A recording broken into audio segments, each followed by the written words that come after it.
ألا بذكر الله تطمئن القلوب.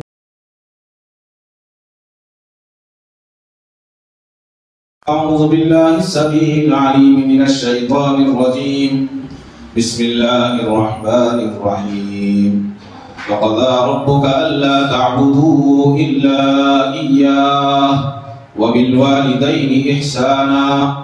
صدق الله مولانا العظيم وصدق رسوله النبي الكريم وعلى آله وأصحابه وأزواجه وذرياته وأهل بيته أجمعين والحمد لله رب العالمين. محترم حضرات، گزشتہ جمعہ والدہ کے تعلق سے چند باتیں عرض کی گئی تھی. وقت کی کمی کی وجہ سے بات مکمل نہ ہو سکی، اور خصوصاً والدہ کے ساتھ والد کا کیا مقام ہے، اللہ تعالیٰ نے والد کو کیا مرتبہ عطا فرمایا ہے، اس کے تعلق سے کچھ عرض نہیں کر سکا تھا. قرآن کریم کی ایک آیت تلاوت کی ہے جس کا ترجمہ یہ ہے: اور آپ کے پروردگار کا فیصلہ ہے کہ تم سب اس کے علاوہ کسی کی عبادت نہ کرنا اور ماں باپ کے ساتھ اچھا برتاؤ کرنا. یہ اللہ تعالیٰ نے قرآن کریم کے اندر ارشاد فرمایا ہے. اور قرآن کریم میں ارشاد کے ساتھ ساتھ امت محمدیہ کے علاوہ اس سے پہلے جو امتیں آئی ان کو بھی اللہ تعالیٰ نے ماں اور باپ کی خدمت کا طریقہ بتایا اور نصیحت فرمائی. اور صرف یہ نہیں کہ عام آدمی کو بتایا گیا، امتی کو بتایا گیا، بلکہ انبیاء علیہ السلام کو بھی ماں باپ کی خدمت کرنے کے تعلق سے نصیحت فرمائی گئی. حضرت سیدنا موسیٰ علیہ السلام اللہ سے بات کی. اللہ سے بات کرنے کے بعد، جس کو حضرت کعب بن علقمہ سے روایت ہے، فرماتے ہیں کہ حضرت موسیٰ علیہ السلام نے عرض کیا کہ اے رب مجھے کوئی نصیحت فرما دیجئے. فرمایا کہ اپنی ماں کے ساتھ حسن سلوک کرو. حضرت موسیٰ علیہ السلام کو اللہ نے فرمایا. اس کے بعد فرمایا کہ اس لیے کہ اس نے آپ کے لیے مشقت در مشقت کی ہے، یعنی محنت پر محنت کی ہے. تو حضرت موسیٰ علیہ السلام نے پھر عرض کیا کہ اے اللہ، اس کے بعد میں کس پر احسان کروں، کس کے ساتھ حسن سلوک کروں ماں کے بعد؟ تو اللہ تبارک و تعالیٰ نے حضرت موسیٰ علیہ السلام کو فرمایا کہ اے موسیٰ، اس کے بعد اپنے باپ پر احسان کرو، اپنے باپ کی خدمت کرو. حضرت عبداللہ بن عمر فرماتے ہیں کہ جناب رسول اللہ صلی اللہ علیہ وسلم نے ارشاد فرمایا کہ 3 آدمیوں کی ایک جماعت سفر کر رہی تھی، اور جنگل اور پہاڑوں کے راستے سے ان کا سفر ہو رہا تھا. تو بہت تیز آندھی اور طوفان شروع ہوا، اور اس کے ساتھ بہت تیز بارش شروع ہو گئی. اب بارش سے بچنے کے لیے کوئی راستہ نہیں تھا. تو انہوں نے دیکھا کہ ایک 3 پتھر ہیں، ایک غار کی شکل ہے، ایک کوٹھڑی کی شکل، کمرے کی شکل بنی ہوئی ہے، پتھر کے نیچے جگہ ہے. تو ان تینوں نے یہ کہا کہ ہم ایسا کرتے ہیں کہ اس کے نیچے جا کر چھپ جاتے ہیں، تاکہ پتھر جو ہوائیں چل رہی ہیں اس میں چھوٹے چھوٹے پتھر اڑ رہے ہیں، بارش تیز ہے، بارش سے بھی بچ جائیں گے اور پتھروں سے بچ جائیں گے. جب بارش رک جائے گی ہم یہاں سے نکل جائیں گے. تو تینوں کے تینوں دوڑے، اور دوڑنے کے بعد اس غار کے اندر گئے، اور غار کے اندر جا کر اس کے اندر بیٹھ گئے، چھپ گئے بارش سے بچنے کے لیے. تو جناب رسول اللہ صلی اللہ علیہ وسلم نے ارشاد فرمایا کہ بارش اور طوفان اتنا تیز تھا کہ اس کے اوپر سے ایک بڑا پتھر لڑکتا ہوا آیا، اور لڑکتا ہوا آنے کے بعد اس غار کی منہ پر آ کر رک گیا اور بند ہو گئی. اور غار ایسی بند ہوئی کہ نہ اندھیرا چھا گیا دن کے اندر، باہر کا دیکھنا مشکل تھا، اور غار کو ہٹانے کا کوئی راستہ نہیں تھا کہ پتھر کو ہم ہٹا سکیں. ہمارے پاس کوئی سامان ایسا نہیں تھا. تو حضور اکرم صلی اللہ علیہ وسلم نے ارشاد فرمایا کہ ان میں سے کسی نے کہا کہ ایسا کرتے ہیں کہ ہم تمام اپنی نیکیوں کو یاد کرتے ہیں، اور نیکیوں کو یاد کر کے اللہ تبارک و تعالیٰ سے دعا مانگتے ہیں کہ اللہ ہم نے فلاں نیک کام کیا تھا، اور وہ صرف آپ کو خوش کرنے کے لیے کیا تھا، کسی کو خوش کرنے کے لیے نہیں، بلکہ آپ کی رضا کے لیے کیا تھا. اور ہر آدمی دعا مانگے، شاید اللہ کو کسی کا کام پسند ہوگا تو اللہ تعالیٰ یہاں سے نکلنے کا کوئی راستہ پیدا کریں گے. تو حضور اکرم صلی اللہ علیہ وسلم نے ارشاد فرمایا کہ ان میں سے ایک شخص نے دعا مانگی اور کہا کہ یہ عمل میں نے صرف اور صرف اللہ کو راضی کرنے کے لیے کیا تھا، میں اس عمل کے طفیل دعا مانگتا ہوں. عمل کیا تھا؟ کہا کہ میرا کام بکریاں چرانا ہے، میں پورے دن بکریاں چراتا، اور چرانے کے بعد شام کو بکریوں کو لے کر گھر جاتا، اور گھر جانے کے بعد بکریوں کا دودھ نکالتا، تو میرے 2 بوڑھے ماں باپ تھے، ایک ماں اور ایک باپ، اور میرے بچے بھی تھے۔ میرے گھر کا پورا خرچ اور پورا کھانا پینا صرف بکری کا دودھ تھا۔ تو میں سب سے پہلے دودھ نکالنے کے بعد اپنی ماں کو اور اپنے والد کو دودھ پلاتا اور اس کے بعد اپنے بچوں کو دودھ پلاتا۔ تو ایک دن ایسا ہوا کہ میں جنگل میں تھا اور بارش آ گئی۔ بارش کی وجہ سے میں بکریوں کو لے کر جلدی سے گھر واپس نہ آ سکا۔ رات کا ایک حصہ گزر گیا۔ کافی اندھیرا ہونے کے بعد میں جب گھر پہنچا تو بچے بھوک کے ساتھ رو رہے تھے۔ تو بچوں کو روتے ہوئے میں نے دیکھا، لیکن میں انجان بن گیا، میں نے غور نہیں کیا بچوں پر، بلکہ دودھ کو نکالا اور بچے مانگتے رہے۔ میں نے کہا کہ میں تمہیں دودھ نہیں پلا سکتا جب تک ماں اور باپ دونوں کو دودھ نہ پلا دوں، جب تک میں تمہیں دودھ نہیں پلاؤں گا۔ بچے روتے رہے اور ماں باپ کو اس بات کا پتہ نہیں تھا کہ بچے رو رہے ہیں۔ بچے ایک طرف رو رہے ہیں اور ماں باپ جو ہے بیٹے کا انتظار کرتے کرتے بوڑھے تھے، دونوں کے دونوں سو گئے تھے۔ تو وہ دونوں سوئے ہوئے ہیں۔ اس نے دودھ نکالا اور دودھ نکال کر ایک برتن میں کیا اور برتن لے جا کر ماں اور باپ کے سامنے کھڑا ہو گیا کہ جب ماں کی آنکھ کھلے گی یا باپ کی آنکھ کھلے گی تو ان کی خدمت میں دودھ پیش کر دوں گا۔ بچے بھی سو گئے، ماں باپ بھی سوئے ہوئے ہیں، اور یہ آدمی، یہ لڑکا جو ہے دودھ کا برتن لیے ہوئے کھڑا ہے۔ حضور اکرم صلی اللہ علیہ وسلم نے ارشاد فرمایا کہ اس شخص نے اس عمل کو اس لیے نہیں کیا تھا کہ ماں باپ خوش ہو جائیں، بلکہ اس لیے کیا تھا کہ اللہ خوش ہو جائے، اللہ تعالیٰ راضی ہو جائے کہ ماں باپ کی خدمت کر رہا ہے۔ تو برتن لیے کھڑا رہا حتیٰ کہ سورج کی روشنی نمودار ہو گئی اور صبح ہو گئی اور ماں باپ سوتے رہے۔ تو اس نے کہا کہ اللہ، میں نے اس دن جو یہ عمل کیا تھا، میں نے میرے بچوں کو روتے ہوئے بلکتے ہوئے چھوڑا تھا صرف اس لیے کہ اللہ تو جانتا ہے کہ تو راضی ہو جا، اور تو نے جو حکم دیا ہے میں اس پر عمل کر لوں۔ میں نے نہ ماں باپ کو خوش کرنے کے لیے کیا تھا، نہ اور کسی کو خوش کرنے کے لیے، یہ کام صرف اور صرف تیری رضا کے لیے کیا گیا تھا۔ اے اللہ، تو ہمیں جو چٹان آ کر ہمارے غار کے اوپر کھڑ گئی ہے اور غار کا دروازہ بند ہو گیا ہے، اے اللہ تو اس سے ہمیں نجات دے۔ تو اللہ تعالیٰ نے اس کی دعا قبول کی اور وہ چٹان ہٹ گئی۔ یہ ماں باپ کی فضیلت اللہ تعالیٰ نے صرف جو ہے، اس سے معلوم یہ ہوا کہ اللہ تعالیٰ نے صرف عام آدمیوں کو اس کا حکم نہیں دیا ہے، چاہے وہ عالم ہو، چاہے وہ حافظ ہو، چاہے وہ مفتی ہو، چاہے وہ کوئی بھی ہو دنیا، حتیٰ کہ انبیاء علیہ السلام جو معصوم ہوتے ہیں، جن سے گناہ نہیں ہوتے، اللہ تبارک و تعالیٰ نے ان کو بھی ماں باپ کے ساتھ حسن سلوک کا حکم دیا ہے۔ اور ماں باپ کی دعا کیسی ہوتی ہے؟ ماں باپ کی دعا اتنی اہم ہوتی ہے جس کے تعلق سے ہم تصور نہیں کر سکتے۔ حضرت عبداللہ بن زمرہ فرماتے ہیں کہ ایک دن جناب نبی کریم صلی اللہ علیہ وسلم ہمارے پاس تشریف لائے، ہم سب مدینہ کی مسجد میں موجود تھے۔ آپ نے فرمایا آج رات عجیب خواب دیکھا ہے۔ صحابہ نے عرض کیا کہ یا رسول اللہ صلی اللہ علیہ وسلم وہ کیا خواب ہے؟ تو آپ نے فرمایا کہ میں نے اپنی امت میں سے ایک آدمی کو دیکھا کہ اس کے پاس ملک الموت آیا تاکہ اس کی روح کو قبض کرے، لیکن آدمی کے پاس اپنے والدین کے ساتھ کیا ہوا نیک سلوک دیکھ کر جس نے ملک الموت کو اس سے دور کر دیا اور ملک الموت واپس چلا گیا۔ موت کو کوئی چیز روک نہیں سکتی، موت کو کوئی چیز ہٹا نہیں سکتی، لیکن علماء کرام فرماتے ہیں کہ ایک دعا اور والدین کے ساتھ حسن سلوک، والدین کے ساتھ نیکی کرنا انسان کی موت کو ڈال دیتا ہے۔ اس سے بڑی اور کیا چیز ہو سکتی ہے؟ اور والد کیسے بھی ہوں، وہ عالم ہیں نہیں ہیں، کچھ بھی نہیں ہے، پڑھے لکھے نہیں ہیں، کچھ جانتے نہیں ہیں، لیکن یاد رکھیں والد کی دعا اولاد کے حق میں اتنی قبول ہوتی ہے کہ اس کا ہم تصور نہیں کر سکتے۔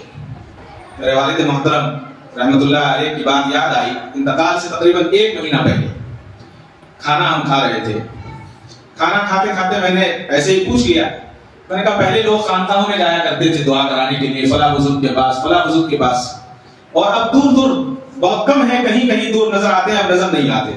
آج کس کے پاس دعا کرانے کے لیے جانا چاہیے؟ تو کوئی جواب نہیں دیا، کھانا کھاتے رہے، میں بھی خاموش ہو گیا۔ دوسرے دن پھر کھانا کھا رہے تھے، مجھ سے کہنے لگے کہ آپ نے کل کچھ سوال پوچھا تھا۔ میں نے کہا مجھے یاد نہیں، میں نے کیا پوچھا تھا آپ سے؟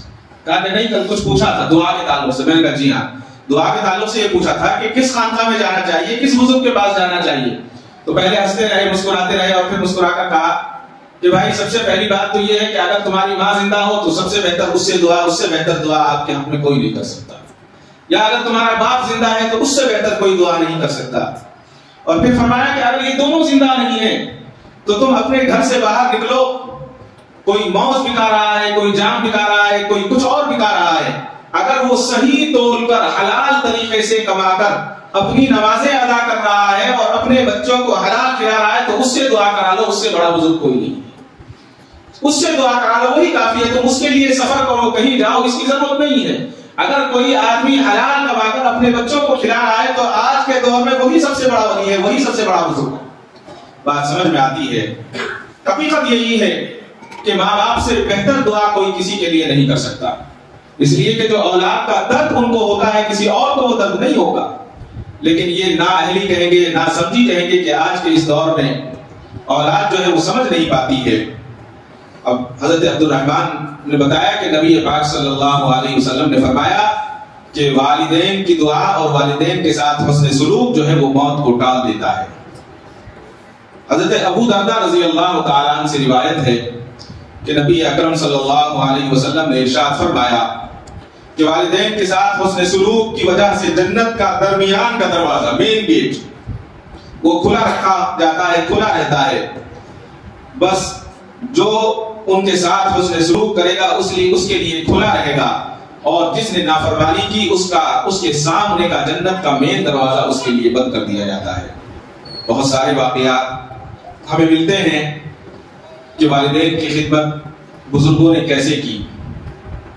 مامون رشید نے اپنے حالات زندگی میں بتایا ہے کہ ایک شخص تھا جس کا نام فضل تھا، اور اتفاق یہ ہوا کہ فضل کو اور فضل کے بیٹے کو کسی بات پر جو ہے سزا ہو گئی، اور سزا ہونے کے بعد ان کو جیل بھیج دیا گیا، باپ اور بیٹے کو۔ جیل بھیجنے کے بعد سردی کا موسم تھا، اس زمانے میں جو مجرم ہوا کرتے تھے، جن سے سزائیں ہو جایا کرتی تھی، غلطیاں ہو جایا کرتی تھی، وہ لوگ بھی نماز کے پابند تھے، وہ جیل میں بھی نماز نہیں چھوڑتے تھے۔ تو فضل جو تھے، فضل کا معمول یہ تھا کہ ان کو فجر کی نماز میں وضو کرنے، گرم پانی سے وضو کرنے کی عادت تھی۔ اب جیل میں تو گرم پانی ملے گا نہیں، جیل میں کون گرم پانی دے گا وضو کرنے کے لیے؟ تو جب فجر کا وقت ہوتا تو یہ رات میں ایک برتن میں پانی لیتے، مٹی کے لوٹے میں، اور جہاں پانی گرم کرنے کی جگہ تھی وہاں پر جا کر کھڑے ہو جاتے ان کے بیٹے، اور فجر تک وہ پانی کا ٹھنڈا ختم ہو جاتی اور ہلکا سا گرمی محسوس ہوتی پانی میں، اور وہ نیم گرم ہو جاتا، ٹھنڈا نہیں رہتا تھا بلکہ نیم گرم ہوتا تھا، تو وہ وضو کر لیتے۔ جیلر کو جب یہ پتا چلا کہ بیٹا اپنے باپ کو وضو کرنے کے لیے گرم پانی کر رہا ہے، تو انہوں نے لکڑیوں کے پاس جانے کا، جہاں لکڑی سے پانی گرم ہوتا تھا یا لکڑی جلائی جاتی تھی، وہاں جانے پر پابندی لگا دی اور کہا کہ تمہیں وہاں جانے کی اجازت نہیں ہے، بلکہ اپنی کوٹھڑی میں رہو۔ اب کوٹھڑی میں چراغ جلتا تھا۔ بتائیے، جب انسان حسن سلوک کرنا چاہتا ہے تو اللہ تعالیٰ اس کے لیے اسباب پیدا فرماتے ہیں۔ تو اس نے کیا کیا، اس پانی مٹی کے لوٹے کو لے کر چراغ کے اوپر رکھ کر کھڑا ہو جاتا۔ اب چراغ کی روشنی کتنی ہوتی ہے؟ معمولی سی روشنی، معمولی سی آنچ اس کی، لیکن پوری رات کبھی کھڑا ہوتا، کبھی بیٹھتا، اور چراغ کی اس باریک سی روشنی پر، باریک سی آنچ پر اس کو، مٹی کے برتن کو اتنا گرم کر دیتا کہ پانی ٹھنڈے سے نارمل ہو جاتا، اور پھر فجر میں جو ہے باپ کے لیے پھر پانی پیش کر دیتا۔ جب جیلر کو یہ پتا لگا کہ اپنے باپ کو چراغ کے اوپر پانی گرم کر دے رہا ہے، تو اس نے چراغ کو بجھا دیا اور کہا کہ آج کے بعد اس کوٹھڑی میں چراغ نہیں جلے گا اور تم چراغ سے پانی گرم نہیں کر سکتے۔ تو مامون رشید نے کہا کہ حد تو تب ہو گئی جب فجر کا وقت ہوا اور باپ نے گرم پانی سے وضو کیا، تو کسی نے پوچھا کہ یہ گرم پانی کیسے دیا ہے؟ تو بتایا کہ سردی کے موسم میں مٹی کے لوٹے میں ٹھنڈا پانی بھرتا اور بھرنے کے بعد اپنے پیٹ سے لگا لیتا اور کمبل کو اوڑھ لیتا، اور جسم کی گرمی سے اس پانی کی ٹھنڈک ختم ہو جاتی، اور فجر کا جب وقت ہوتا اپنے باپ کو پیش کر دیتا۔ تو مامون رشید نے کہا کہ اتنا فرما بردار بیٹا میں نے نہیں دیکھا ہے۔ تو اللہ تعالیٰ نے والدین کے تعلق سے فرمایا کہ حضرت ابو ہریرہ رضی اللہ تعالیٰ عنہ سے روایت یہ ہے کہ جناب رسول اللہ صلی اللہ علیہ وسلم نے ارشاد فرمایا، اللہ تعالیٰ اپنی مخلوق میں سے 7 قسم کے لوگوں پر 7ویں آسمان کے اوپر سے لعنت فرماتا ہے، لعنت کرتا ہے۔ فرمایا وہ شخص ملعون ہے جس نے اپنی والدین کی نافرمانی کی، اور حدیث کا باقی حصہ ذکر کیا، بتایا کہ اللہ تعالیٰ اپنی مخلوق میں سے 7 قسم کے لوگوں پر لعنت کرتے ہیں۔ پھر حضور صلی اللہ علیہ وسلم نے بھی ان میں سے ہر ایک پر 3 مرتبہ لعنت فرمائی۔ فرمایا کہ ملعون ہے، ملعون ہے، ملعون ہے، 3 مرتبہ فرمایا نبی نے۔ وہ شخص جس نے لوط علیہ السلام کی قوم کا عمل کیا ہو، پہلی مرتبہ اس پر لعنت فرمائی۔ اور پھر فرمایا کہ وہ شخص جس نے کسی عورت اور اس کی بیٹی کو ایک ساتھ نکاح میں جمع کر لیا ہو اس کے لیے لعنت فرمائی. اور پھر فرمایا کہ وہ شخص جس نے اپنے والدین میں سے کسی کو تھوڑا سا بھی پایا ملعون ہے. اور پھر فرمایا جس نے جانوروں سے بدکاری کی وہ بھی ملعون ہے. اور پھر فرمایا جس نے زمین کے حدود کو تبدیل کیا وہ بھی ملعون ہے. یعنی کسی کی جگہ کو ناجائز قبضہ کر لیا, کسی کی میرے پڑوسی کی جگہ ہے میں اس میں بیٹھ گیا, کسی اور کی زمین میں نے ہڑپ لی, اس کے تعلق سے بھی فرمایا کہ وہ بھی ملعون ہے. اور پھر فرمایا کہ وہ شخص جس نے غیر اللہ کے نام پر جانور کو ذبح کیا وہ ملعون ہے. اور پھر فرمایا کہ وہ شخص جس نے اللہ کے علاوہ کسی اور کو اپنا مولا بنایا وہ ملعون ہے. اس پر اللہ تعالیٰ خود لعنت فرماتے ہیں, 7 لوگوں پر لعنت فرماتے ہیں. بتائیے, اللہ تعالیٰ خود فرما رہے ہیں کہ جس نے والدین کو پایا اور ان کی خدمت نہ کر سکا. ہم لوگ رمضان المبارک میں مستقل ایک حدیث سنتے ہیں کہ حضور اکرم صلی اللہ علیہ وسلم منبر پر تشریف فرما ہوئے, پہلی سیڑھی پر قدم رکھا فرمایا آمین, دوسری پر قدم رکھا فرمایا آمین, تیسری پر قدم رکھا فرمایا آمین.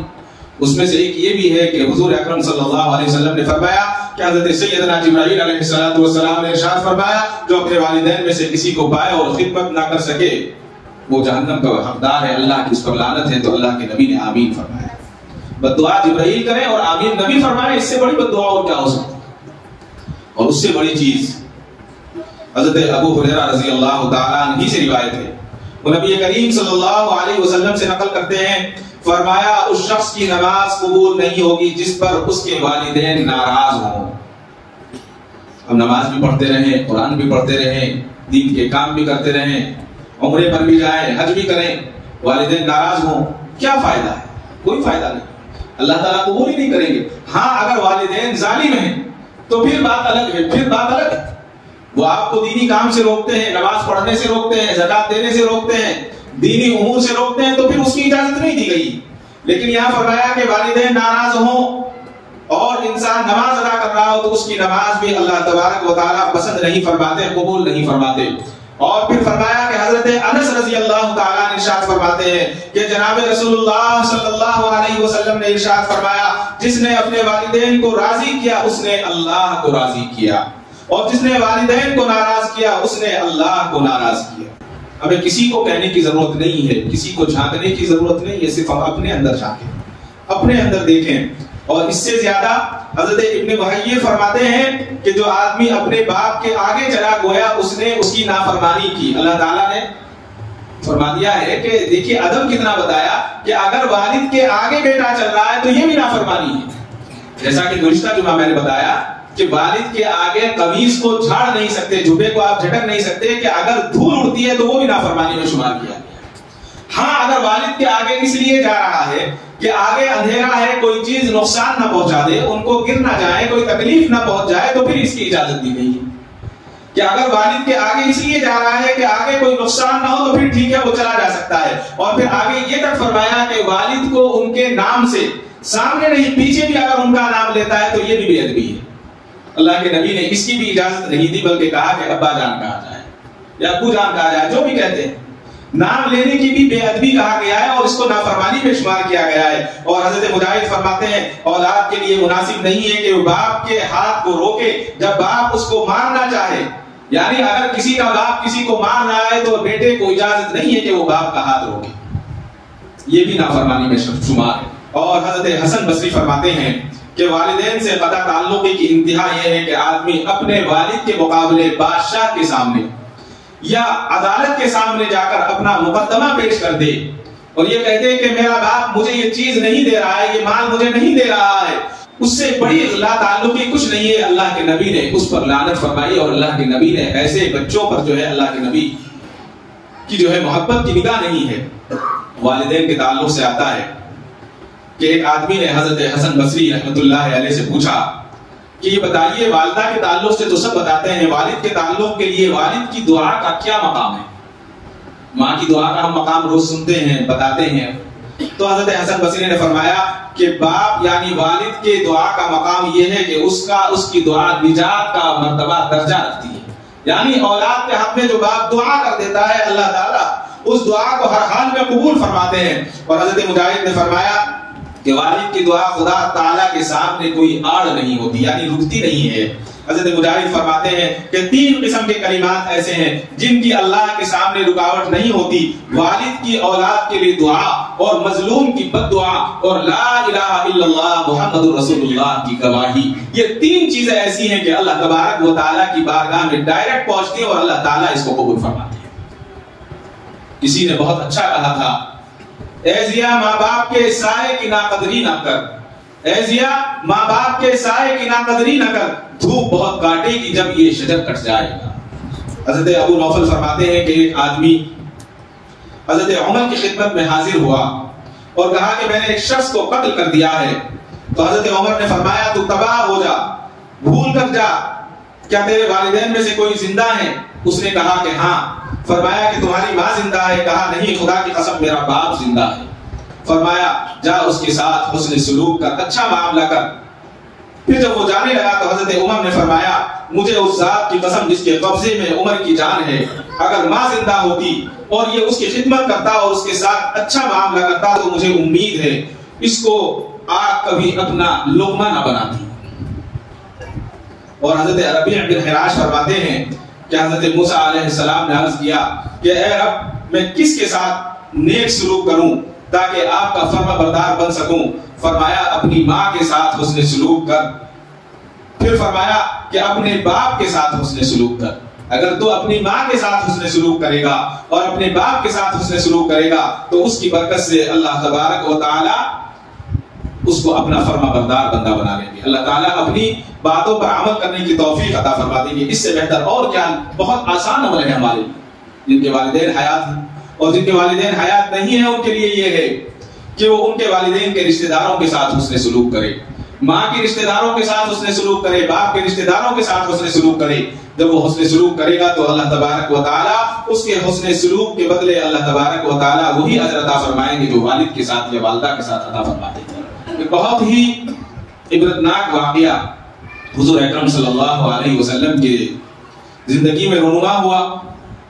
ایک لڑکا نبی پاک علیہ السلام کی خدمت میں آیا اور خدمت میں آ کر اس نے شکایت کی کہ یا رسول اللہ صلی اللہ علیہ وسلم میرا باپ مجھ پر ظلم کرتا ہے، میں جو کماتا ہوں وہ خرچ کر دیتا ہے، مجھے دیتا نہیں ہے، مجھ سے لے لیتا ہے، میرا مال مجھ سے لے لیتا ہے اور مجھ پر احسان نہیں کرتا۔ تو حضور نے کہا کہ جاؤ بلا کر لاؤ۔ اپنے والد کو جا کر کہا کہ آپ کو حضور نے بلایا ہے۔ حضور کی خدمت کے لیے، حضور کی خدمت میں پہنچنے کے لیے والد نکلے تو والد کو یہ معلوم ہو گیا تھا کہ اس نے حضور سے شکایت کی ہے۔ جب اس بات کا علم ہوا تو باپ کو بڑی تکلیف ہوئی، اور عربی کا زمانہ تھا اور عرب کے اندر شاعری کا بڑا رواج تھا۔ تو اس بوڑھے باپ نے گھر سے نکلتے ہوئے اپنے دل میں کچھ اشعار کہے عربی کے اندر، اور اس نے بہت دکھتے ہوئے دل سے کہتے ہوئے اشعار کہتا ہوا حضور کی خدمت میں پہنچ گیا۔ جب حضور کی خدمت میں پہنچا تو کہا کہ رسول اللہ بندہ حاضر ہے، کیا حکم ہے؟ فرمایا۔ تو حضور نے فرمایا کہ وہ بات تو بعد میں ہوگی، پہلے یہ بتاؤ تم نے جو راستے میں اشعار کہے ہیں وہ سناؤ۔ اب اس نے غور کیا اور سوچا کہ یہ اشعار تو میں نے کسی کو سنائے نہیں، لیکن اللہ تعالیٰ نے حضور اکرم صلی اللہ علیہ وسلم کو آگاہ فرما دیا ہے۔ وہ اشعار سنانے لگا۔ اس کا عربی کا اردو ترجمہ یہ ہے جو مختصر میں یہ کہوں کہ اس نے اشعار سنائے کہ اے میرے بیٹے، جس دن تو پیدا ہوا ہماری محنت کے دن تبھی سے شروع ہو گئے۔ تو روتا تھا ہم سو نہیں سکتے تھے، تو کھانا نہیں کھاتا تھا تو ہم کھانا نہیں کھاتے، تو بیمار ہو جاتا تھا ہمیں پتا تھا کہ تو بیمار ہے، لیکن ہم طبیبوں کے پاس لیے پھرتے تھے کہیں ہمارا ننھا سا بچہ مر نہ جائے۔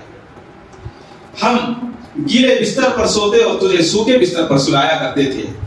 اور پھر اس نے کہا کہ میرے بیٹے ٹھنڈی چھاؤں مل جائے اس لیے میں پورے دن دھوپ میں کام کیا کرتا تھا، اور ٹھنڈ سے بچانے کے لیے میں نے پتھر توڑے، گارا اٹھایا کہ میرے بچے کو گرمی مل جائے۔ کمایا تیرے لیے، جو بچایا تیرے لیے، تیری جوانی کے خواب دیکھنے کے لیے میں نے دن اور رات اتنی محنت کی کہ اب میری ہڈیاں کمزور ہو گئی ہیں، لیکن تو آج جوان ہو گیا ہے، میں بوڑھا ہو گیا ہوں۔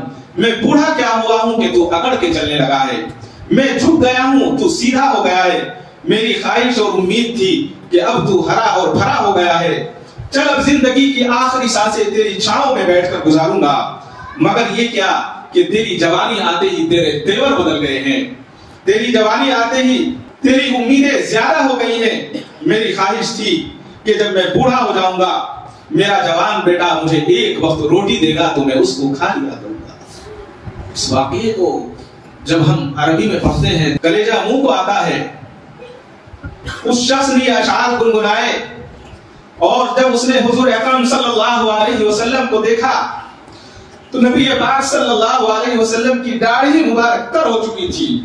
حضور اکرم صلی اللہ علیہ وسلم اس قدر روئے کہ آپ کی داڑھی تر ہو گئی اور آپ غصے کی حالت میں کھڑے ہو گئے۔ اس نے کہا اس کے باپ نے کہ میں نے ساری زندگی محنت کی کمایا لیکن تو نے جھٹلا دیا، میں تیرا باپ صحیح ہوں، تو مجھے اپنا نوکر سمجھ کر ایک وقت کی روٹی دے دیتا تو میں خاموش نوکر سمجھ کر اس کو کھا لیا کرتا۔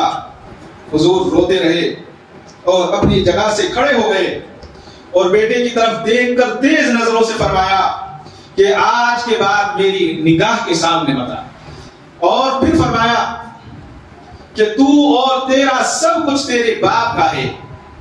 3 مرتبہ فرمایا تو اور تیرا سب کچھ تیرے باپ کا ہے، تو اور تیرا سب کچھ تیرے باپ کا ہے۔ قرآن کریم میں مختلف مقامات پر والدین کا جب ذکر آتا ہے تو خصوصاً 4 جگہوں پر توحید کے ہمراہ والدین کے ساتھ حسن سلوک کا ذکر اور بیان کیا ہے۔ حضور اکرم صلی اللہ علیہ وسلم نے ارشاد فرمایا کہ اگر کوئی باپ اپنے بیٹے کی ساری جائیداد، ساری چیز، وہ باپ نے نہیں کمایا، باپ نے نہیں دیا، اگر وہ کسی اور کو بھی دے دے تو بیٹے کو یہ حق نہیں ہے کہ وہ اپنے باپ کو یہ کہہ سکے کہ آپ کیا کرتے ہیں۔ باپ کو وہ روک بھی نہیں سکتے۔ اگر اپنی جائیداد جیتے جی اب اس کے والد کسی مسجد کو دے دیں، مدرسے کو دے دیں، اپنے بھائی کو دے دیں، کسی کو بھی دے دیں، لیکن شریعت نے اس کے حدود بتائے ہیں۔ بیٹے کو یہ حق نہیں ہے کہ وہ والد سے پوچھ سکے کہ آپ کیوں دے رہے ہیں۔ اور حضرت عمر نے فرمایا کہ اس سے بڑا بدنصیب کوئی بھی نہیں ہے کہ کوئی اپنے والد کا فیصلہ کسی کے پاس لے کر جائے تو وہ اس دنیا کا سب سے بڑا بدنصیب بیٹا ہے کہ وہ کہے کہ میرے والد کے بارے میں آپ فیصلہ کریں کہ مجھے جائیداد نہیں دیتے یا مجھے پیسہ نہیں دیتے یا مجھ سے پیسہ لیتے ہیں، اس لیے کہ حضور نے فرما دیا کہ تو اور تیرا سب کچھ تیرے باپ کا ہے، کسی اور کا نہیں ہے، وہ جو چاہے اس پر حق ہے اس کا، وہ جو چاہے کرے۔ اسلام نے یہی تو تعلیم دی ہے، دوسرے مذاہب سے اس کی امتیاز اسی لیے امتیاز ہے۔ حضرت امام جعفر صادق کے زمانے میں ایک نصرانی نے اسلام قبول کیا، مسلمان ہو گئے۔ مسلمان ہونے کے بعد وہ حج کے لیے گئے۔ حج کو جانے کے بعد انہوں نے حج کیا، وہاں امام جعفر صادق سے ان کی ملاقات ہو گئی۔ حضرت امام جعفر صادق سے جب ان کی ملاقات ہوئی تو انہوں نے اپنی کہانی، اپنی داستان سنائی کہ میں نصرانی تھا، میں مسلمان ہو گیا ہوں۔ تو انہوں نے کہا کہ بہت اچھا، کہا کہ آپ سے ایک مسئلہ پوچھنا ہے، میں اپنے ماں باپ کے ساتھ کیسا حسن سلوک کروں؟ انہوں نے کہا کہ حسن سلوک زیادہ اچھا کرو، یہی اسلام کی تعلیم ہے۔ کہا کہ میری ماں زندہ ہے، وہ یہ کہتی ہے کہ تم میرے ساتھ کھانا کھاؤ، وہ تو نصرانی ہے، میں مسلمان ہوں، کیسے کھانا کھا سکتا ہوں؟ فرمایا کیا تمہاری ماں سور کھاتی ہے، سور کا گوشت کھاتی ہے، یا غیر حلال جانور کھاتی ہے جو جائز نہ ہو؟ کہا کہ نہیں، وہ تو حلال کھاتی ہے اور ناپاک جانور کھاتی بھی نہیں۔ کہا کہ تمہارے ساتھ ضروری ہے کہ تم اپنی ماں کے ساتھ کھانا کھاؤ۔ نصرانی ہے وہ اپنی جگہ ہے، اور پھر فرمایا کہ اس کے ساتھ حسن سلوک اب زیادہ کرو، اس لیے کہ اب تم اسلام میں داخل ہو گئے ہو۔ تو وہ حج سے واپس اپنے گھر پہنچے۔ گھر پہنچنے کے بعد انہوں نے ماں کی خدمت شروع کر دی۔ کہنے سے پہلے پانی حاضر، کوئی اور کام ماں کرتی ہوئی ہوتی تو اس سے وہ کام روک لیتے اور خود اس کام کو کرنے لگتے۔ 2-4 دن گزرے کہ ماں نے دیکھا کہ بیٹے کے طریقے میں اور سلوک میں تبدیلی آ گئی ہے۔ تو ماں نے کہا کہ بیٹا میں کچھ تبدیلی دیکھ رہی ہوں، اس سے پہلے جب تم ہمارے مذہب میں تھے، ہمارے دین پر تھے، تو اس وقت تمہارے اندر یہ خدمت کا جذبہ نہیں تھا۔ اب جب سے تم نے اسلام قبول کیا ہے اور حج سے آئے ہو، تمہارے اندر میں تبدیلی دیکھ رہی ہوں، تم یہ خدمت بہت کر رہے ہو۔ تو اس نے کہا کہ جب میں حج پر گیا تو حضرت امام جعفر صادق سے میری ملاقات ہوئی اور حضرت امام جعفر سے میں نے یہ مسئلہ پوچھا، تو انہوں نے کہا کہ اب تمہارا حق یہ ہے کہ ماں کی خدمت زیادہ کرو، تو اس لیے میں آپ کی خدمت کر رہا ہوں، اس لیے کہ اس خدمت کرنے سے اللہ تبارک و تعالیٰ خوش ہوں گے۔ تو ماں نے کہا کہ جو مذہب اتنا اچھا ہے، جو ماں باپ کی خدمت کا طریقہ بتاتا ہے اور ان کو تعلیم دیتا ہے، اس سے بہتر اور کیا ہو سکتا ہے؟ کہا کہ بیٹا کہیں دیر نہ ہو جائے، مجھے بھی کلمہ پڑھا دو تاکہ میں بھی اسلام میں اور مسلمان ہو جاؤں۔ تو اسلام تو اتنا بہترین مذہب ہے اور اتنی بہترین تعلیم دیتا ہے، بس یہی ہے کہ جب تک والدین کی بہترین نعمت ہمارے پاس ہے، اللہ نہ کرے ہم سے چھن جائے، تو اس لیے ہم اس کو غنیمت جانیں اور غنیمت جان کر والدین کی خدمت کو اللہ کی رضا کے لیے کریں، اس لیے نہیں کہ کوئی پڑوسی دیکھے گا، کوئی ہمیں بڑا اچھا کہے گا، کوئی دعائیں دے گا۔ والدین زبان سے آپ کو دعا دے نہ دے، لیکن ان سے، ان کی دل سے جو بات نکلتی ہے وہی ہمارے لیے کافی ہے۔ جیسا کہ میں نے شروع میں عرض کیا کہ شاعر نے کہا، اے ضیا ماں باپ کے سائے کی ناقدری نہ کر، اے ضیا ماں باپ کے سائے کی ناقدری نہ کر، دھوپ بہت کاٹے گی جب یہ شجر کٹ جائے گا۔ اللہ تعالیٰ مجھے اور آپ کو والدین کا حق ادا کرنے کی توفیق عطا فرمائے۔ اور ایک حدیث میں یہ بھی آتا ہے، آخری بات یاد کر دوں، کہ آدمی یہ سوچے کہ میں کتنی والدین کی خدمت کر لوں گا تو والدین کی خدمت کرنے کے بعد ان کا حق ادا ہو جائے گا، یہ بات ہم اپنے ذہنوں سے نکال دیں۔ اس لیے کہ جس طرح سے ساری زندگی عبادت کرنے کے بعد اللہ کا حق ادا نہیں ہو سکتا، اسی طرح سے ساری زندگی اگر والدین کی خدمت کریں گے تو والدین کی خدمت کا حق ادا نہیں ہوگا۔ اللہ تعالیٰ مجھے اور آپ کو کہنے سننے سے زیادہ عمل صالح کی توفیق عطا فرمائے۔ وآخر دعوانا الحمدللہ رب العالمین۔ کعبے پہ پڑی جب پہلی نظر، کیا چیز ہے دنیا بھول گیا، کیا چیز ہے دنیا بھول گیا۔